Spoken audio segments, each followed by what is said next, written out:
Ilang beses nang nag-away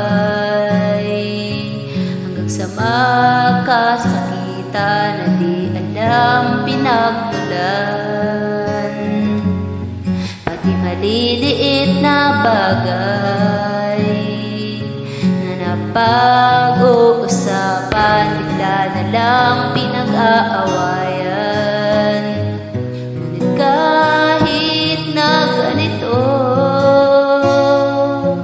madalas na di tayo magkasundo. Ikaw lang ang gusto kong makapiling sa buong buhay ko.